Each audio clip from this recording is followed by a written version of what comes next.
할렐루야. 함께 예배할 수 있음이 큰 기쁨인 줄로 믿습니다. 이 시간 현장 예배로 함께 하시며 또 주의 전을 사모하는 간절한 마음으로 온라인 예배를 함께 하시는 모든 분들, 또 주차장에서 영상으로 예배하시는 모든 성도님들에게 이 시간 시공을 초월하는 성령의 임재가 충만하시기를 원하고 모니터를 관통하는 말씀의 은혜가 넘치시기를 바랍니다. 특별히 오늘은 광복절 76주년을 맞이하는 광복절 아침입니다. 이 땅에 광복의 기쁨을 주신 하나님께 감사하며 나라와 민족을 위해 함께 기도할 수 있는 우리가 되기를 원합니다. 우리 성도의 계좌 나누겠습니다. 사랑합니다. 축복합니다. 사랑합니다. 축복합니다. 네, 함께 예배할 수 있음이 큰 기쁨입니다. 우리는 신앙생활, 슬기로운 신앙생활이라는 주제를 가지고 말씀에서 발견하는 성도의 기본기에 관한 말씀들을 나누고 있습니다. 지난 6주간 나누었던 말씀들을 잠시 살펴보기를 원합니다.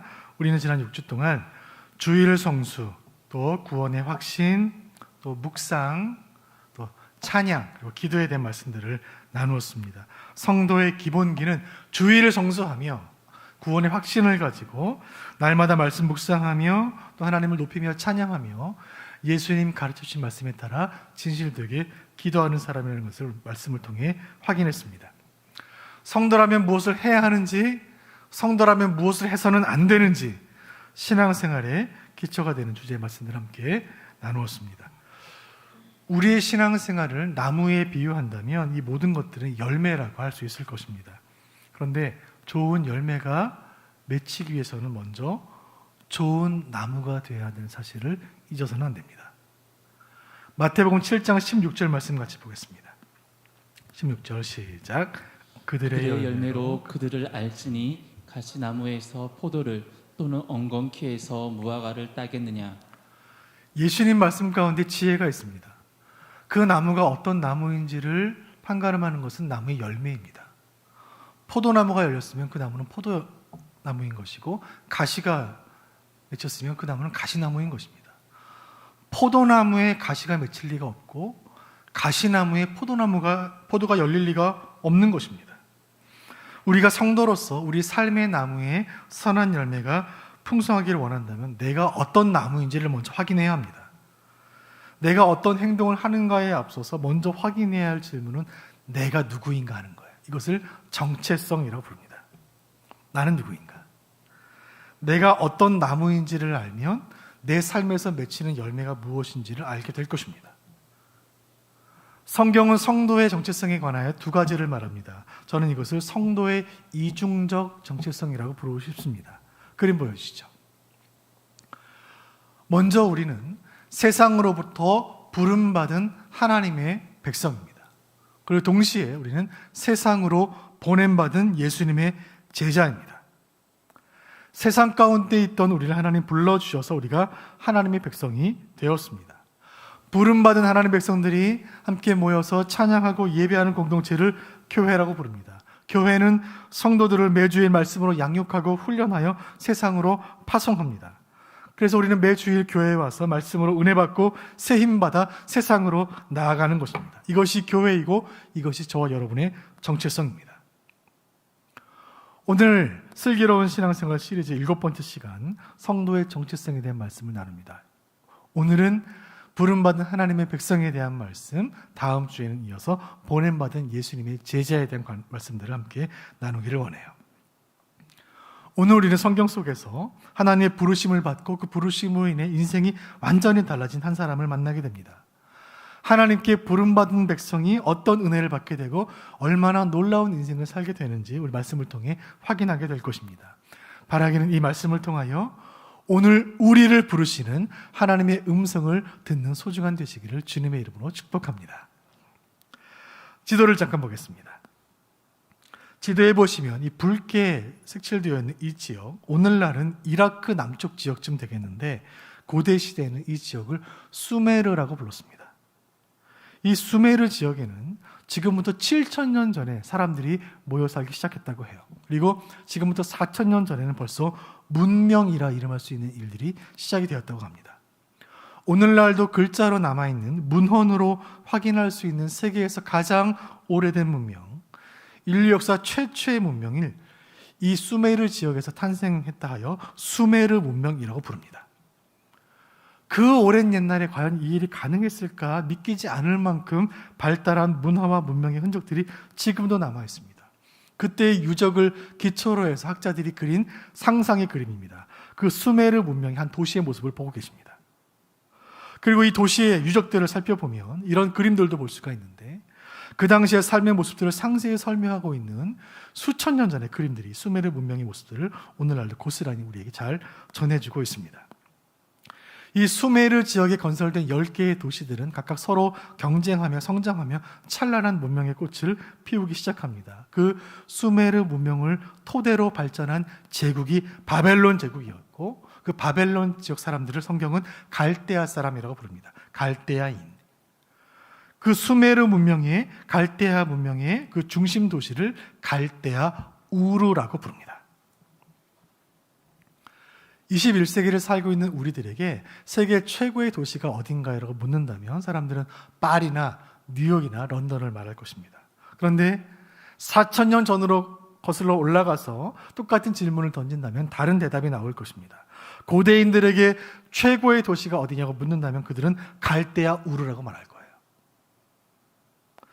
고대 수메르 문명의 중심지였고 제국 바벨론의 최대 도시 메트로폴리스, 고대 세계의 젖줄이었던 티그리스강과 유프라테스 강이 함께 만나 페르시아만으로 이어지는 환상적인 지리적인 요건을 갖춘 이 도시, 불처럼 밝게 빛난다는 뜻을 가진 우르, 이 빛의 도시, 이 이야기는 그 도시 우르에서 시작이 됩니다. 창세기 11장 31절 말씀 같이 보겠습니다.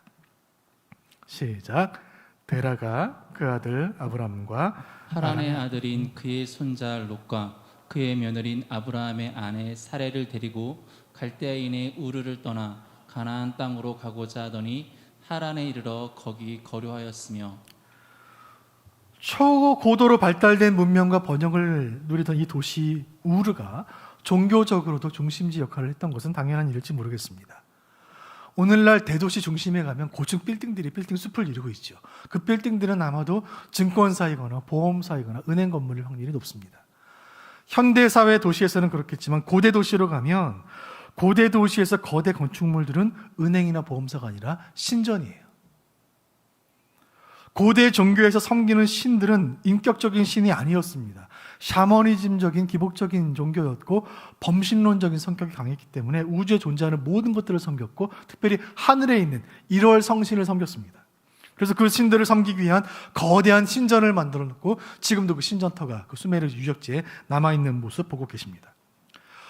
고대 제국들은 다 1월 성신을 섬겼는데 고대 이집트는 태양을 신으로 섬겼고 고대 바벨론, 이 수메르 문명에서는 달을 신으로 섬겼습니다. 지금 수메르 문명의 한 점토판을 보고 계시는데 그 왕의 옆에 달의 모습이 선명히 남아있는 것을 확인할 수가 있습니다. 자, 이런 배경 가운데 고대 문명의 중심 도시였던 갈대아 땅 우르에서 달을 섬기며 살던 한 가족이 있었습니다. 이 가족의 가장은 데라, 그의 아들 삼형제 이름은 아브람, 나홀, 하란입니다. 장남 아브람은 아내 사레와 결혼하여 가정을 꾸리고 있었습니다.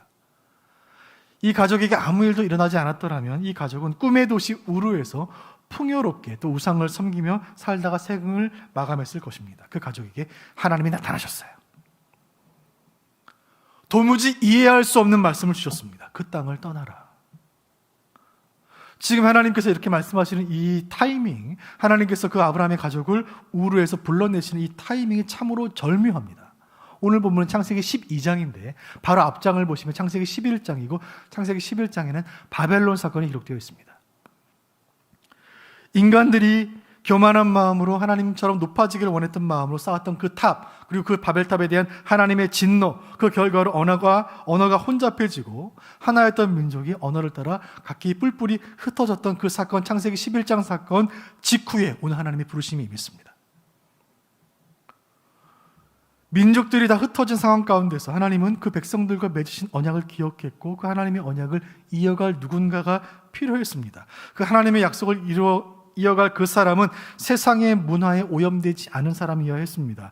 하나님은 그 사람을 통해 우상숭배와 패역한 관습에 오염되지 않은 새로운 민족을 창조하기로 계획하셨어요.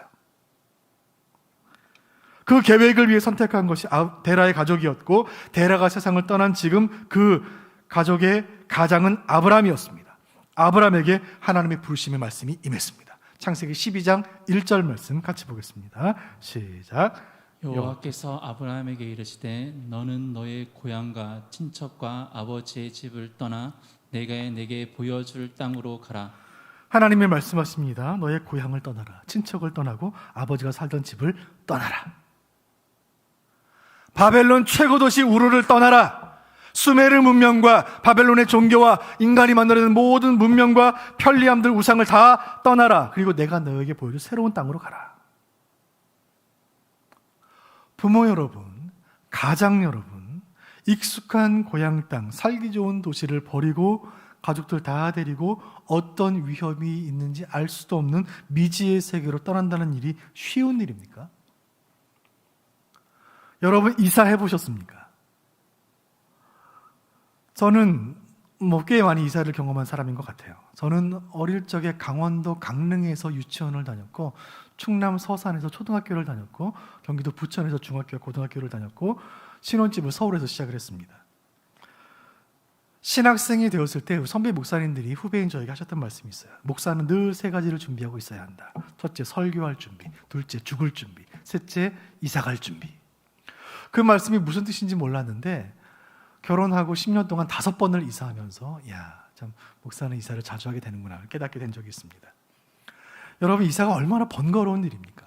같은 동네에서 길 하나만 건너도, 아파트 단지에서 단지만 옮겨도 참 신경 쓰이는 것이 이사인데, 지금 아브라함이 가야 할 길은 수천 킬로미터 떨어진 낯선 땅, 지도도 없고 내비게이션도 없고 인터넷도 없고 전화도 없고 아무것도 없는 그 땅에 누가 사는지, 어떤 땅인지 알지도 못하는, 다시 돌아올 수 있으리라는 기약도 없는 그 미지의 세계로 가라는 말씀이 임한 거예요. 여러분, 아브라함의 시대에 만약에 젖과 꿀이 흐르는 땅이 있었다면 그것은 갈대아 우르예요. 갈대아 우르가 진짜 젖과 꿀이 흐르는 땅이에요. 거기 번영의 땅이에요. 풍요로운 땅이에요. 모두가 누구나 꿈꾸는 땅, 꿈의 도시 우르, 한 번쯤 살아보고 싶은 땅. 그 당시에 세계 어떤 것도 갈대아 우르보다 더 부유하지 않았고, 어떤 땅도 우르보다 더 기름지지 않았습니다. 그 우르, 그 도시에 살던 사람이라면 절대 스스로는 그 땅을 떠날 생각을 갖지 않습니다. 그 땅을 왜 떠납니까? 그 살기 좋은 그 땅을. 그래서 하나님이 아브라함에게 임하셔서 직접 지명하여 불러 그 땅을 떠나라고 말씀하시는 거예요. 여기서 우리는 중요한 질문에 도달합니다. 대체 왜? 무엇을 위해서 하나님이 그 땅을 떠나라고 하시는가? 그 대답이 창세기 12장 2절에 기록되어 있습니다. 같이 보겠습니다. 내가 너로 큰 민족을 이루고 내게 복을 주어 내 이름을 창대하게 하리니 너는 복이 될지라. 내가 너로 큰 민족을 이루겠다. 아브라함이여, 내가 너를 통하여 새 민족을 창조하겠다. 에덴에서 아담과 하와를 창조하신 하나님께서 바벨탑 사건 이후로 새로운 민족을 창조하겠다. 저 화려함으로 그 음란을 감추고 있고 그 풍요로움으로 폐역을 감추고 있는 그 땅 우르에서, 그 땅이 주는 달콤함에 취해서 죄악에 뒹굴며 살고 있는 저들과는 구별된 새로운 백성을 내가 만들겠다. 새로운 나의 백성은 나 여호와만을 섬기며 나와 교제를 나누며 나의 영광 돌리는 민족이 될 것이다. 그 일을 위하여 너를 택했노라. 내가 너를 복의 근원, 민족의 조상으로 삼겠다. 하나님께서 한 개인을 향하여 이렇게 큰 축복을 주신 적은 그 이전에도 없었고 이후에도 없습니다. 전무후무한 약속의 말씀이 임해요. 지금부터 4,000년도 넘는 그 옛날에 지구 반대편 땅에 살았던 그 옛날 아브라함이라는 이 이스라엘의 조상이 받은 그 약속이 오늘 우리와 무슨 관계가 있을까요?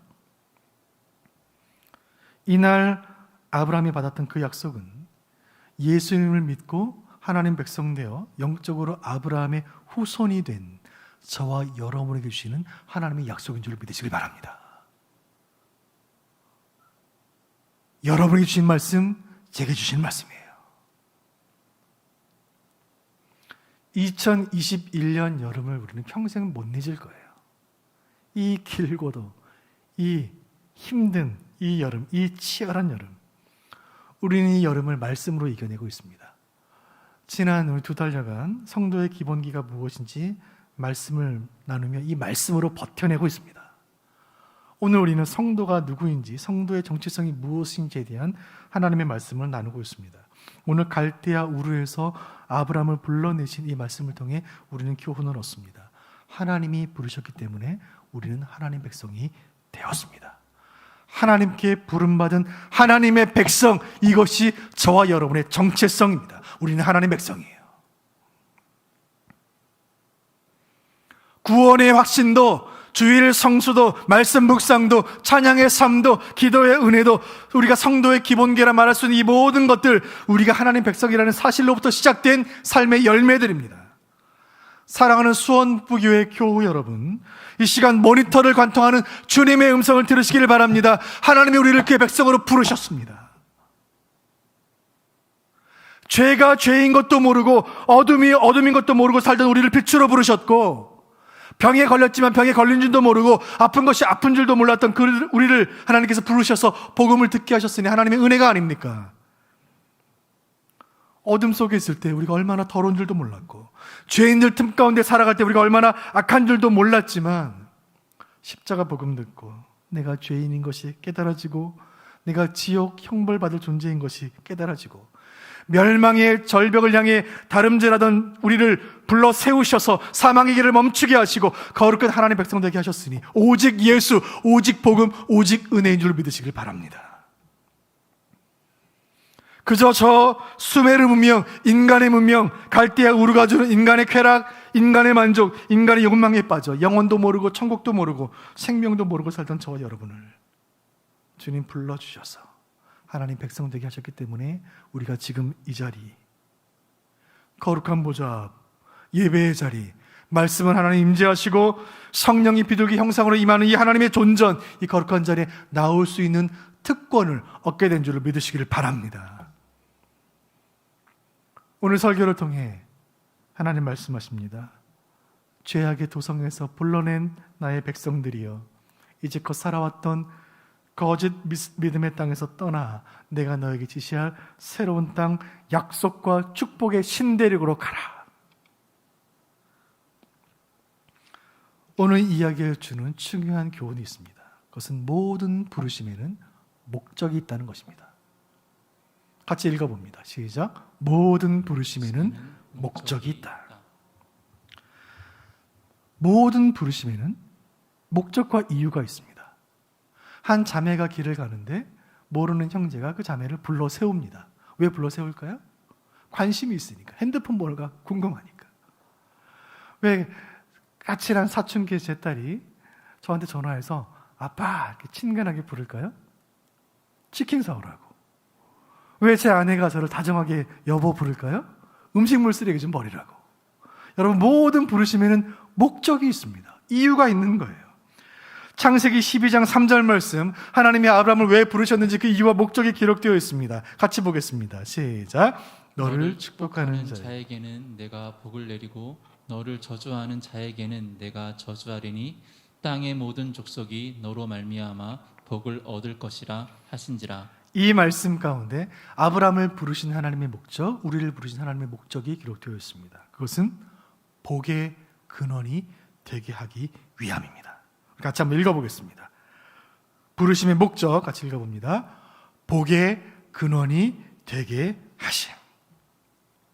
하나님의 부르심에는 목적이 있습니다. 그것은 우리를 하나님의 백성 삼으시기 위함입니다. 하나님이 우리를 하나님의 백성 삼으시는 데는 목적이 있습니다. 세상을 복 주시기 위함이에요. 여러분, 성도에게 있어서 복은 무엇인가요? 성도에게 복은 세상의 복과는 그 개념이 전혀 다릅니다.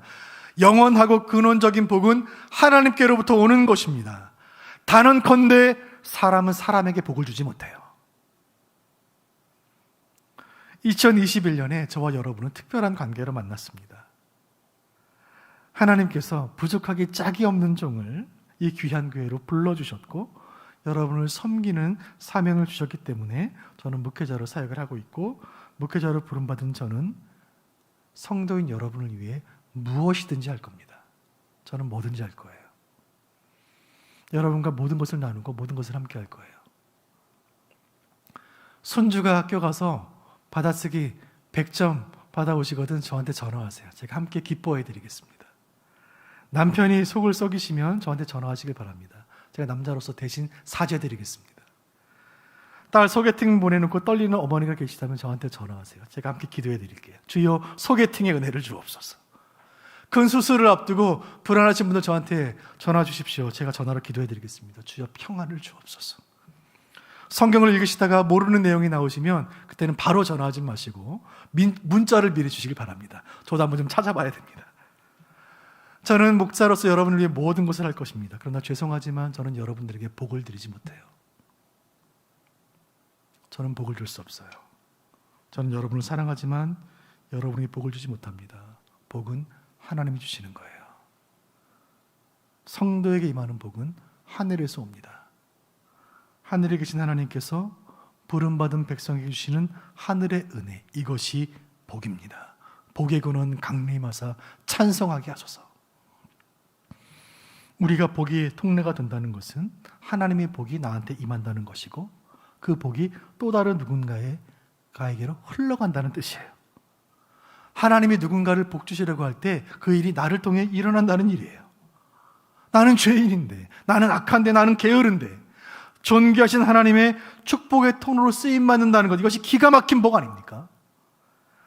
하나님은 열방을 복 주시길 원하고 교회를 위해 성도를 통해 여러분을 통해 그 일을 하기를 원하십니다. 그 일을 위해 아브라함을 부르셨고 우리를 부르시는 것입니다. 여러분, 한 번 사는 인생, 미천한 인생인 우리가 하나님의 축복의 통로로 쓰임받을 수 있다면 우리가 이 땅을 태어나서 살고 죽는 이유로 이보다 더 멋진 일이 어디에 있습니까?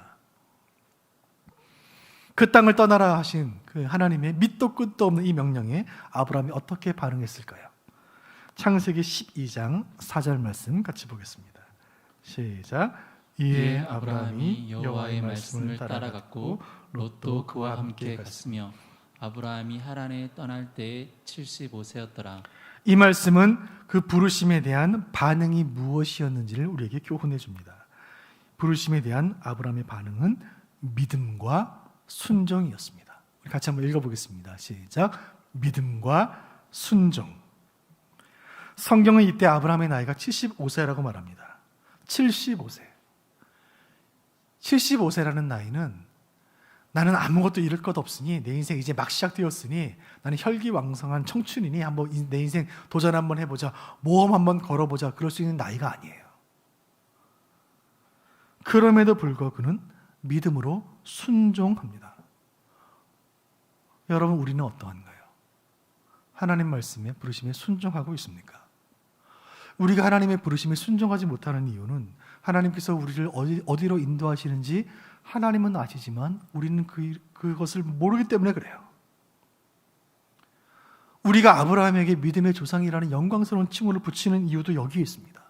아브라함은 목적지를 잘 모르지만, 그 땅이 어떤 곳인지 모르지만, 그 땅에 어떤 사람들이 살고 있는지도 모르지만, 내 인생에 앞으로 어떤 일이 일어날지도 모르지만, 그렇지만 하나님의 부르심에 따라 믿음으로 순종했기 때문에, 그래서 우리는 그를 믿음의 조상이라고 부르는 것입니다.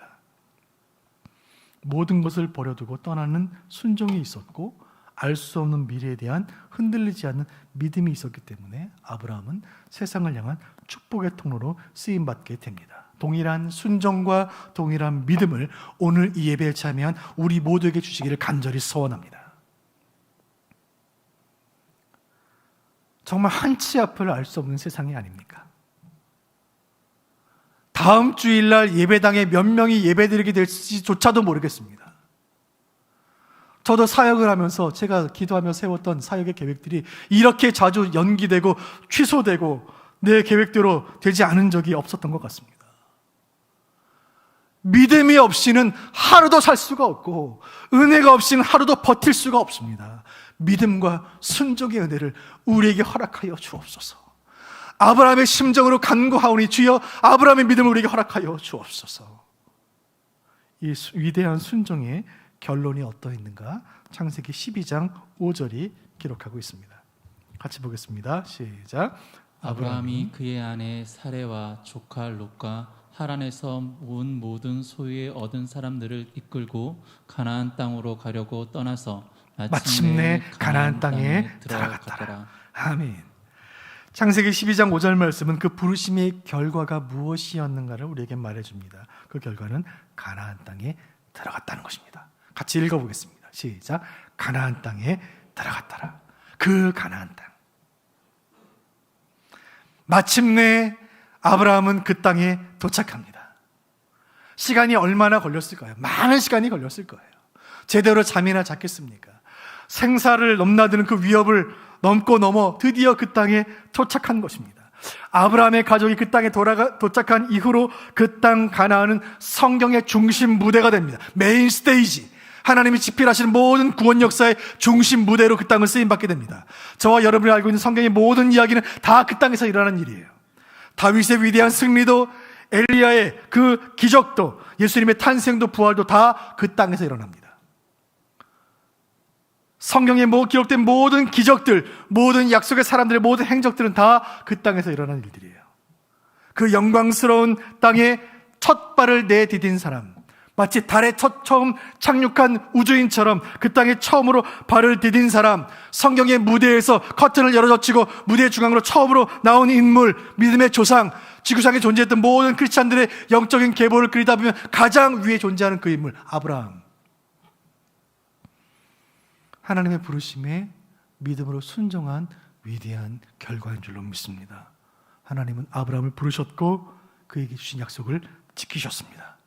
아브라함은 하나님의 부르심에 순종했고 인간이 누릴 수 있는 최고의 영예를 얻었습니다.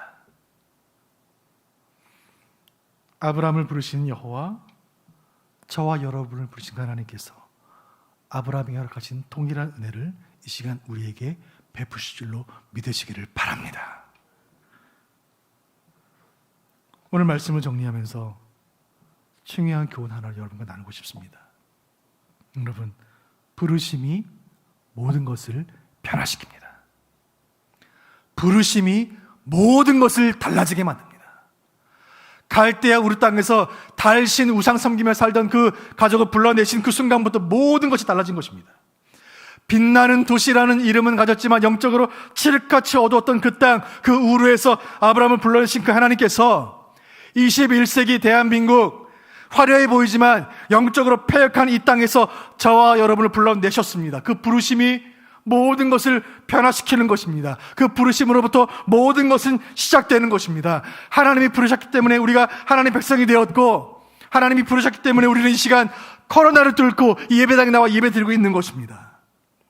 하나님이 부르셨기 때문에 우리는 주의를 목숨 걸고 지키는 것이고, 하나님이 부르셨기 때문에 우리는 오늘 밤에 세상을 떠난다 할지라도 천국 간다는 확신이 있는 것입니다. 하나님의 백성이 되었기 때문에 매일매일 말씀을 묵상하는 것이고, 하나님의 백성이기 때문에 입술로 삶을 하나님을 찬양하는 것이고, 하나님의 백성 되었기 때문에 기도의 깊은 자리에서 주님과 대화하며 기도의 삶을 살아가는 것입니다. 살아가는 성도 여러분, 부름받은 하나님의 백성들이여, 그 하나님께서 지금 이 시간 우리를 부르고 계십니다. 사랑하는 여러분, 지금 이 시간 하나님께서 우리를 부르고 계십니다. 이 어려운 시간을 지나가고 있는 우리를 하나님께서 부드러운 음성으로 부르고 계십니다. 사랑하는 나의 백성들이여, 너를 복의 근원으로 삼겠노라. 땅의 모든 족속이 너를 통하여 복을 얻게 될 것이다. 우리는 연약하지만, 코로나 때문에 지쳐있지만, 우리는 부족하지만, 그러나 우리는 하나님의 부름받은 백성이기 때문에 우리 하나님께서 세상을 향한 축복의 통로로 저와 여러분을 부르고 계십니다. 기원전 2000년 전 지구 반대편 땅에서 아브라함이 받았던 그 복은 흐르고 흘러서 오늘 이 자리에 우리에게까지 도달을 했습니다. 그 하나님이 주시는 복은 우리를 통하여 또 다른 누군가에게로 흘러가게 될 줄로 믿습니다. 오늘 말씀을 통하여 하나님 주시는 음성을 같이 읽어보도록 하겠습니다. 같이 읽겠습니다. 시작. 우리를 백성으로 부르신 하나님의 목적에 따라 세상을 향한 축복의 통로로 살아가라. 주님 말씀하고 계십니다. 특별히 세상을 향한 위로의 통로로 쓰임받기를 간절히 소원합니다. 여러분, 얼마나 어려운 시간들을 지나고 있습니까? 뉴스를 보기가 무섭습니다. 뉴스 한 줄에 가슴이 철렁하고 소식 한 자락에 마음이 무너질 때가 얼마나 많습니까? 그러나 우리는 하나님 부르심 받고 하나님 백성 되어 이 믿음이라도 있으니 이 시간들 기도하며 예배하며 말씀으로 견디지만, 찬양하며 견디지만, 복음 듣지 못하고 예수님 모르는 사람들, 하나님 백성이 아닌 사람들은 어떻게 이 시간들 이겨낼 수가 있겠습니까? 그들을 향한, 세상을 향한 위로의 통로로, 세상을 위로하는 도구로 우리를 사용해 주시기를 위하여 함께 기도해야 할 줄로 압니다. 사랑하는 여러분, 모두가 절망을 말하고 있는 이때에 누군가는 희망을 외쳐야 하지 않겠습니까? 교회는 희망을 말해야 하지 않겠습니까? 의사들도, 정치인들도, 경제인들도 다 어렵다고 말하고 앞으로 더 힘들어질 거라고 말하는데, 누군가는 소망이 있다고 말하고, 누군가는 괜찮다고 말하고, 누군가는 어깨를 토닥일 수 있어야 하지 않겠습니까? 이 어둠이 곧 끝나고 빛이 비추일 것이라고 말할 수 있는 사람이 있어야 하지 않겠습니까? 누가 그 일을 할 수 있나요? 오직 어둠 가운데, 고통 가운데 있다가 부르심받아 빛으로 나온 그 경험이 있는 사람만이 이 일이 가능한 줄로 믿습니다. 저와 여러분, 부름받은 하나님 백성만이 이 일이 가능한 것입니다. 끝이 보이지 않는 사막의 길을 걸어가고 있는 우리 아닙니까? 어디로 가야 할지 알지 못하는 채로 갈대우를 떠난 아브라함 같은 인생을 살고 있지 않습니까? 광야를 걷는 코로나 시대 사람들에게 이 사막 같은 인생 어딘가에 반드시 샘이 있고, 생명식 되시는 예수께로 가면 늘 푸른 마르지 않는 상록수 같은 삶이 가능하다고 누군가 말해줘야 하지 않겠습니까? 누가 그 일을 할 수 있습니까? 오직 부름받은 하나님 백성들, 저와 여러분만이 그 일을 할 수 있는 줄로 믿으시기를 바랍니다. 세상은 위로가 필요합니다. 지칠 대로 지쳐 있습니다. 그들에게는 기댈 수 있는 어깨가 필요합니다. 예수님의 위로가 그들에게 필요합니다. 성경을 통하여 날마다 주님의 음성을 듣는 우리들, 그 말씀하시는 분이 지금도 살아계시다고 믿는 우리들, 저와 여러분만이 세상을 말씀으로 위로할 수 있는 줄로 믿으시기를 바랍니다.